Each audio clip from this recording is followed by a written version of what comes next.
Hello दोस्तों, कैसे हैं। मेरा नाम भाविक भारद्वाज है और मैं रेलवे में ऑफिस सुपरिटेंडेंट यानी कि कार्यालय अधीक्षक के पद पर कार्यरत हूँ। पहले मेरा सिलेक्शन सीनियर क्लर्क की पोस्ट पे यानी कि वरिष्ठ लिपिक के पद पर हुआ था, जिसके बाद मैं प्रमोट हो गया था ओएस की पोस्ट पे। इस वीडियो में मैं आपको आरआरबी एनटीपीसी के बारे में बताऊंगा, क्योंकि आरआरबी एनटीपीसी की बहुत सारी वैकेंसियां निकली हैं, जिसके बारे में मैं आपको डिटेल में बताऊंगा। ओके।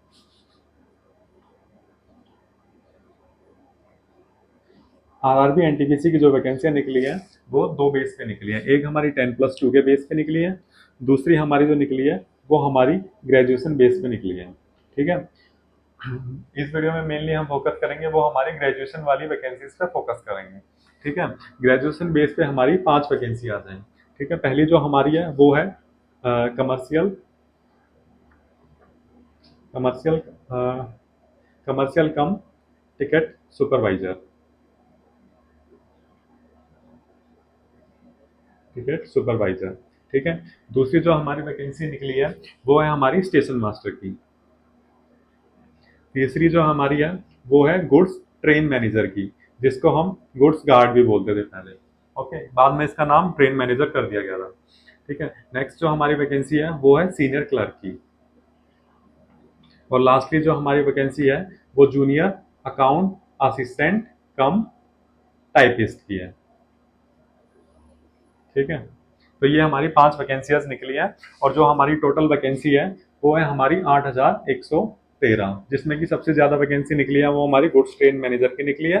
दूसरे नंबर पे कमर्शियल कम हमारी जो कमर्शियल कम टिकट सुपरवाइजर की वैकेंसी है, और जो स्टेशन मास्टर की वैकेंसी है वो लेवल 6 की पोस्ट होती है। ठीक है। और बाकी जो बची 3 वैकेंसियाज हैं वो लेवल 5 की पोस्ट होती हैं। ठीक है। और जो मेडिकल स्टैंडर्ड की रिक्वायरमेंट होती है वो हमारी स्टेशन मास्टर की पोस्ट में और गुड्स ट्रेन मैनेजर की पोस्ट में A2 मेडिकल स्टैंडर्ड चाहिए होता है। और जो हमारा कमर्शियल कम टिकट सुपरवाइजर है उसमें जो मेडिकल स्टैंडर्ड चाहिए वो B2।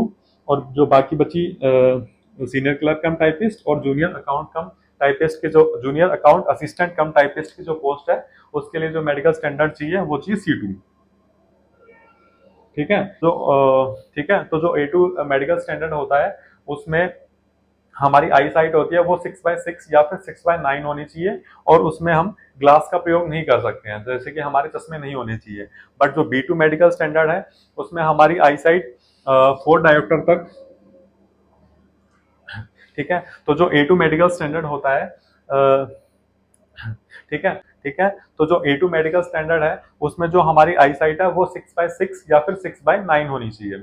और इसमें ग्लास का हम प्रयोग नहीं कर सकते हैं, यानी कि हम चश्मे का उपयोग नहीं कर सकते हैं। बट जो हमारा B2 मेडिकल स्टैंडर्ड है उसमें हमारा जो डिस्टेंट विजन है और जो हमारा नियर बाय विजन है उसकी जो पावर है वो 4 डायोप्टर से ज्यादा नहीं होनी चाहिए। डायोप्टर क्या होती है, पावर ऑफ लेंस होती है। ठीक है। और जो थर्डली जो हमारा मेडिकल स्टैंडर्ड है C2, जो कि सीनियर क्लर्क की पोस्ट के लिए और junior account assistant cum typist के पोस्ट के लिए है, उसके लिए मेडिकल स्टैंडर्ड है C2, जो कि एक काफी लो स्टैंडर्ड होता है। इसमें हर कोई एलिजिबल हो जाता है। ठीक है। नेक्स्ट हम देखेंगे कि जो हमारा लेवल 6 की जो पोस्ट है यानी कि कमर्शियल कम टिकट सुपरवाइजर और SM की, ये लेवल 6 की है। तो मैंने एक अलग से वीडियो बनाई है जिसमें मैं आपको बताऊंगा कि इसका जो लेवल 6 की पोस्ट होती है उसका क्या ग्रेड पे होता है, क्या सैलरी स्ट्रक्चर होता है और क्या आगे प्रमोशन के चांसेस होंगे, और कैसी ये पोस्ट है, क्या इनकी वर्क प्रोफाइल रहती है। ठीक है। जिसके बेस पे आपको जो सिलेक्शन ऑर्डर भरोगे ना, वो सिलेक्शन ऑर्डर भरने में भी आपको काफी आसानी होगी। ठीक है। वैसे एक ब्रीफ में बता देता हूं आपको सिलेक्शन ऑर्डर कैसे भरना है। सिलेक्शन ऑर्डर आपको सबसे जो बेटर पोस्ट है वो हमारी है कमर्शियल कम टिकट सुपरवाइजर की, ये हम रखेंगे पहले नंबर पे। दूसरे नंबर पे जो अच्छी पोस्ट मानी जाती है वो है junior account assistant cum typist की, ये आप सेकंड नंबर पे रखना। थर्ड नंबर पे आप रखना सीनियर क्लर्क की पोस्ट को। फोर्थ नंबर पे रखना आप स्टेशन मास्टर को। और फिफ्थ नंबर पे आप गुड्स ट्रेन मैनेजर को। ठीक है। इसके लिए मैं एक अलग से वीडियो बनाई है जिसमें मैं आपको डिटेल में इनकी वर्क प्रोफाइल और इनका प्रमोशन चांसेस के बारे में बताऊंगा। तो जो हमारा लास्ट डेट है इस एग्जाम को फिल करने की वो है हमारी 13 अक्टूबर। 13 अक्टूबर से पहले हमको एग्जाम को फिल कर देना है। ठीक है। और जो एग्जाम के लिए एलिजिबिलिटी है वो ग्रेजुएशन है, और जो कैंडिडेट है वो पास आउट होना चाहिए। ये नहीं है कि वो अपियरिंग है, अपियरिंग कैंडिडेट जो है वो अप्लाई नहीं कर सकते हैं। नेक्स्ट हम देखेंगे कि आरआरबी एनटीपीसी के लिए सिलेक्शन प्रोसेस क्या है। सिलेक्शन प्रोसेस क्या होगा। आरआरबी एनटीपीसी क्या करेगी, 2 एग्जाम कंडक्ट कराएगी, जिसमें कि एक CBT 1 होगा, दूसरा हमारा होगा CBT 2। CBT1 जो कि सभी पोस्ट के लिए सेम होगा, जो कि क्वालिफाइंग होता है। नेक्स्ट जो इसको क्वालिफाई करेंगे वो हमारे CBT2 के लिए अप्लाई करेंगे, और जो कि जिसके बेस पे कट ऑफ निर्धारित की जाएगी।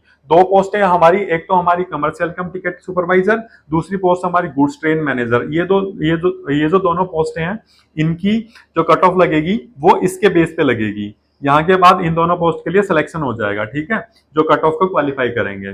बाकी बच्चे हमारे दो एग्जाम, यानी कि बाकी बच्चे हमारी दो पोस्ट है, यानी कि सीनियर क्लर्क कम टाइपिस्ट और junior account assistant cum typist. इन दोनों पोस्ट के लिए क्या होगा, टाइपिंग टेस्ट कंडक्ट कराया जाएगा। टाइपिंग टेस्ट होगा जो कि क्वालिफाइंग होगा, जो इसको क्वालिफाई करेंगे। और फिर उसके बाद CBT2 के बेस पे इन दोनों की कट ऑफ निर्धारित की जाएगी, ठीक है। जो इसको क्वालिफाई कर लेंगे और इस कट ऑफ को जो पास करेगा, उन दोनों का सिलेक्शन इन दोनों पोस्ट के लिए हो जाएगा। उन कैंडिडेट का सिलेक्शन इन दोनों पोस्ट के लिए हो जाएगा। बच्ची हमारी पोस्ट स्टेशन मास्टर की, इसके लिए एक अलग से एग्जाम कंडक्ट कराया जाएगा CBT2 के बाद में, जिसका नाम होगा हमारा CBAT, computer based aptitude test, ठीक है।